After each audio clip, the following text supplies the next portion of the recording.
요즘에 여름이 이제 시작되면서 날씨가 정말 덥습니다. 많이 더워졌고 많이들 걱정하는 게 올해도 최고 기록 경신, 또 내년에도 점점 더 지구가 뜨거워지고 있다 이런 얘기도 이제 많이 하잖아요. 진짜 끝도 없이 뜨거워져요? 아니면 이제 사실은 뭐 이렇게 너무 좀 과장된 거가 좀 있습니까? 어떤 시간 규모에서 보느냐 굉장히 다른 답이 나올 수 있어서 네. 한마디로 설명이 조금 어려운데요. 대략적으로 설명을 드리면 뭐 우리가 2100년까지 온도가 증가할 것이다. 지구 온난화, 네. 기후변화 때문에 대체적으로 지금 추세로 간다면 온도는 서서히 증가할 것 같아요. 그런데 최근 한 2, 3년 너무 덥잖아요. 특히 우리나라도 그렇고요. 여기는 어떤 인간 활동, 우리가 이산화탄소를 뭐 많이 배출해서 온실 효과 때문에 그렇다라고 100% 보기에는 상당히 미심쩍은 부분이 많습니다. 예를 들어 올해 같은 경우에 태양 활동 극대기에 해당해가지고 흑점 그렇죠. 개수도 굉장히 많고 한 번쯤 저기 뭐 뉴스 보셨을 거예요. 기저귀 폭풍 같은 것들 때문에 오로라 엄청 났어요. 오로라 엄청나고. 네. 근데 그게 오로라뿐만이 아니라 태양 활동이 셀 때는 실제로 태양 에너지 많이 들어와서 지구가 뜨거워져요. 네. 그것도 그렇고 또 엘니뇨 때 이상기후 현상이 다 잘 나타나는 거는 알려져 있거든요. 근데 그 엘니뇨 우리 때문이 아니잖아요. 엘니뇨는 수천 년부터 원래 자연이 만들어내는 그런 시그널이었거든요. 그러니까 굉장히 긴 스케일로 보면은 온도가 올라가면서 폭염이나 가뭄 이런 것들 위험한 건 사실이지만 올해는 이제 자연의 어떤 변동성이 좀 과했다라고 말씀드릴 수 있겠고요. 당장 이제 올 가을부터 이제 라니냐로 접어들거든요. 그러면 이제 지구 온도가 약간 소강 상태가 될 가능성이 굉장히 높다고 보고 있습니다. 그건 다 예측되는 거고 뭐 특별히 예측을 벗어날 일도 별로 없는 기후 현상이에요? 뭐 늘 반복되어 온 현상 가지고 우리가 내리는 결론이니까요. 그럼 올 여름 고점 찍고 약간 좀 내려갈 가능성이 있는 거예요? 제가 볼 때는 뭐 정체하거나 조금 내려가거나 하는데 그건 이제 박스권에 잔파동이죠. 잔파동. 장기적으로 보면 지구온난화가 계속 추세를 유지하지 않을까. 전체적으로 올라가는 거 올라가되 올라가는 과정이 쭉 일직선으로 가는 게 변동. 아니고 뭐 자연적인 영향 혹은 뭐 등등 여러 가지 요소로 인해서 올라갔다 내려갔다 하는 거를 이제 반복하면서 가되 대신 큰 그림으로 보면 올라가고 있는 건 맞다. 네, 퀴즈 하나 내볼까요? 퀴즈를 낸다고요? 네. 오늘 처음 오셨는데요. 본격적으로. 그렇습니까? 우리는 상품이 없으면 답을 안 해요. 우리를 너무 순진하게 보고 계신 것 같은데. 이산화탄소가 산업혁명 이후로 엄청나게 이렇게 배출하고 있잖아요. 그게 사실은 한 200년밖에 남짓 안 되거든요. 그럼 200년 전에는 가장 지구 온도를 심하게 이렇게 조절하는 녀석이 뭐였을까요? 그 태양 빼고 태양 빼고. 네. 화산 한번 갈까요? 화산 활동 화산 굉장하지 않아요? 한번 말씀해 주십시오. 네, 화산은 제가 알기로는 지구 대기 중에 이산화탄소 배출량의 한 10% 정도를 화산이 담당하고 지구에 있는 이산화탄소의 한 10% 정도는 화산 활동에 의한 거다. 그렇게 알고 있는데 그럼 뭐 화산이 정답이겠네요, 그죠? 그건 그냥 일정하니까 그냥 그 항상 있는 걸로. 이런 거면 아마 퀴즈 안 내셨을 것 같아요. 정답입니다. 화산이에요? 화산입니다. 네. 저도 그 얘기 하려고 그랬는데.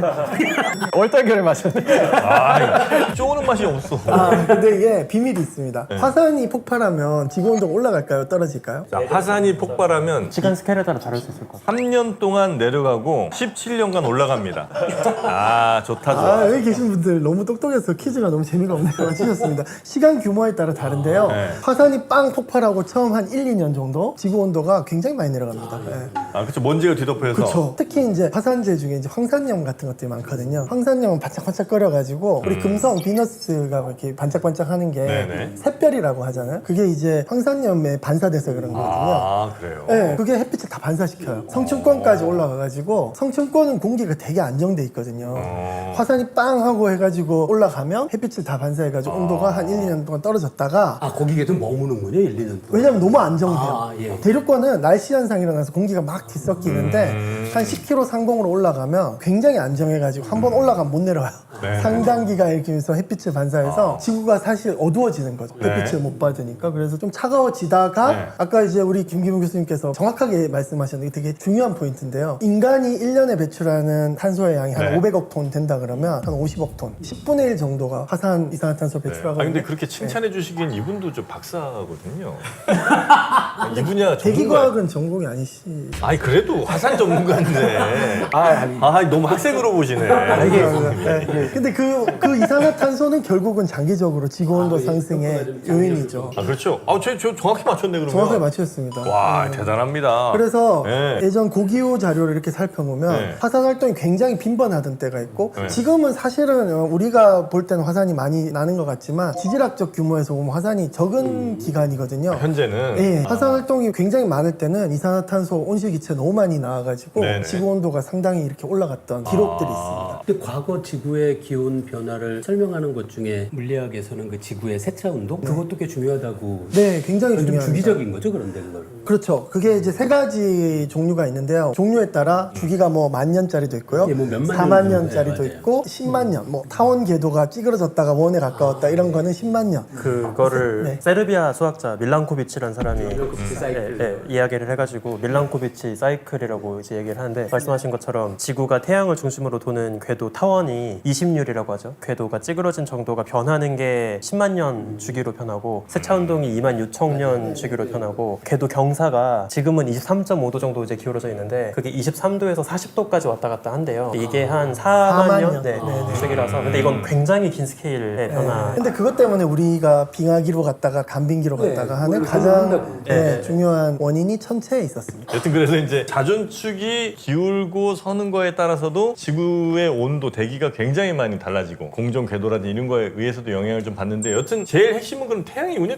태양과 어떤 관계를 맺느냐에 따라서 지구의 대기가 땅 밑에 있는 석탄, 석유를 끄집어내기 전까지는 그런 자연적인 요인 때문에 네. 17세기에 유럽에 이제 마운더 미니멈이라고 태양활동 극소기, 그러니까 흑점의 사이클이 한 11년 주기로 바뀐다는 거 많이 들어보셨잖아요. 근데 이게 이렇게 맥놀이를 해요. 11년 주기로 움직이긴 하지만 태양의 어떤 영역이 컸을 때가 있고 굉장히 진폭이 작아졌을 때가 있거든요. 그래서 수백 년 간 때가 있었어요. 그게 이제 17세기 태양활동이 굉장히 미미했던 때가 있거든요. 아니 근데 그건 어떻게 알아요? 태양 활동이 그랬는지를. 그게 바로 고기후 학문에서 하는 건데요. 암석에 새겨진 뭐 지자기 같은 것들 분석해가지고 알 수 있습니다. 우리가 나이테, 조개 껍질, 암석에 새겨진 어떤 지자기의 어떤 흔적들 이런 것들 가지고 과거를 뭐 셜록 홈즈 한 수백 명 있는 거죠. 그렇게 하는 게 이제 고기후 학문입니다. 그래요. 아니 근데 그게 진짜 정확도가 꽤 있는 거예요. 예를 들어서 뭐 암석에 새겨진 어떤 뭐 지작이라든지 이런 것들이 제가 그냥 듣기로는 예를 들어 뭐 태양이 한 1년 동안 안 떴다가 갑자기 나타나면 그건 이제 제가 100만 년 전에 그런 일이 있었다고 하면 어딘가에 새겨져 있고 티가 날 것 같아. 근데 흑점 활동 셌다가 적었다가 이 정도의 변화가 그건 굉장히 명확한 그래요? 네, 입증이 돼 있습니다. 크게 의심할 필요도 의심할 없어요. 필요가 없습니다. 아무도 그런 그런 의심하지 과학자들이 않습니다. 결론을 내릴 때 한 증거만 보는 건 아니잖아요. 이것도 그렇고 저것도 그렇고 이게 다 종합적으로 같은 결론을 지지하면 과학적인 사실일 가능성이 아무래도 크죠. 아 그래요. 태양의 활동에 따라서 우리 지구의 온도는 매우 왔다 갔다. 화산 활동도 화산 활동도 하고 그게 인간들이 본격적으로 뭔가 만들어내기 전은 그렇다 치고 그 이후로는 그러면 인간에 의한 영향이 대단히 커졌어요? 아니면 그럼에도 불구하고 뭐 전체 뭐 미친 영향이 뭐 한 1-20% 이렇게 좀 적습니까? 굉장히 커졌죠. 이렇게 생각하시면 돼요. 우리가 빙하기에서 간빙기 이렇게 왔다 갔다 하는 사이클이 아까 밀란코비치 사이클 따르면 완전 규칙적이잖아요. 어떨 때는 한 10만 년 사이 왔다 갔다 하기도 하고 어떨 때는 뭐 한 4만 년. 마지막 빙하기가 언제였냐면 지금으로부터 약 2만 년 전이었거든요. 그 2만 년 전부터 지금까지 약 지구 온도가 한 5도 정도 상승했어요. 2만 년 전부터 지금까지 네, 그러면 이제 2만 년에 5도 상승했는데 지금 우리가 화석 연료를 쓰면서 뿜어낸 이산화탄소로 데운 온도가 약 1.5도 가까이 됐거든요. 뭐 1도라고 잡으면 200년에 1도, 2만 년에 5도하고 200년에 1도하고 비교하면 인간의 어떤 파워가 한 10배, 20배 정도 가까이 지구 온도를 바꾸고 있는 거예요. 중요한 건 속도예요. 시간 규모를 빼놓고 이야기하면 아무 이야기도 안 돼요. 얼마나 빨리 우리가 강하게 지구를 바꾸고 있는가가 가장 기후변화에서의 핵심입니다. 그렇습니까? 옛날에 예를 들어 뭐 2만 년 전에 전체 지구 온도가 영하 한 40도쯤 됐다가 지금 이제 뭐 한 20도 되면 전 뭐 그건 알 것 같아요. 근데 4, 5도 차이 있는 것도 알 수 있어요. 2만 년 전에 한 5도 떨어졌었다 이걸 알아요? 네네. 고기후 하시는 분들하고 같이 많이 이거 해서. 약간 좀 나는 못 믿겠네. 아니 믿으세요 이거? 예를 들어서 네. 지구에 있는 물에 동위원소 성분이 바뀌어요. 예를 들면 1, 2도 떨어진다고 해서 예, 동위원소 성분이 바뀌고 그게 어디에 그래요? 기록이 되냐면 빙하에 기록이 되어 있어요. 빙하는 결국 남극이나 북극이나 눈이 내리면은 그게 이제 다져지고 다져져서 만들어지는 게 빙하인데 네. 그래서 내리는 눈은 이제 그때 당시에 대기의 어떤 물의 조성을 반영을 하거든요. 그럼 이제 극지에서 빙하 코어를 가지고 연구하시는 분들이 계세요. 그럼 코어를 쫙 뽑아내면은 그 네. 안에 층별로 몇천 년 전, 몇백 년 전 기록들이 뭐, 그거 있겠죠. 물의 네. 기록들이 쫙 보존이 돼 있고 그걸 이제 분석해내는 거예요. 그걸 분석하면 그때 당시 온도가, 온도가 나와요? 나와요. 그렇죠. 네, 네. 네, 신기하다. 굉장히 유명한 동위원소 분석법입니다. 이것도 역시 마찬가지로 크게 의심할 필요 없는 의심하지 마셔야 하는. 그 정도예요. 그럼 이제 100만 년 전에 몇 도쯤이었는지, 뭐 10,000년 전에 몇 도쯤이었는지, 5,000년 전에 몇 도쯤이었는지를 거의 정확하게 알 수 있는 거예요? 거의 뭐 오차는 있죠. 항상 과학이라는 것이. 네. 그렇지만 충분히 저희가 이제 그 그래요? 정도로 추웠다는 거는 확신할 수 있습니다. 아 근데 그러니까 지금도 올해 예를 들면 작년보다 올해가 더 덥나? 기억은 맨날 작년보다 올해가 더 더운 것 같은데 사실 그렇지도 않잖아요. 그렇지 않습니다. 네. 예를 들면 저는 이제 얼핏 기억에 94년 그때 이제 제가 그때가 제일 더웠을 때 대학교 1학년 때인데 유명했죠. 와 그때 이제 한참 더울 때였어요 진짜. 근데 그때 더울 때가 역대급 뭐 이런 얘기를 했었던 것 같거든요. 지금이랑 비교했을 때 정말 그때보다 지금이 훨씬 더 덥냐면 그렇지도 않은 것 같은데 그냥 우리 기억이 그렇게 오랜 잘 안 가니까 뭐 20년 전 30년 전에 이렇게 나빴던 게 별로 없으니까. 정확하게 말씀드리면 우리나라 역사상 가장 강력했던 더위와 폭염은 2018년이었고요. 2018년이요? 네, 2018년 지금 현재까지 그 기록이 안 깨지고 있고요. 2018년? 그때 이제 뭐 서울이 39.5도 뭐 이 정도까지 갔고요. 강원도 홍천이 40도를 넘었었어요.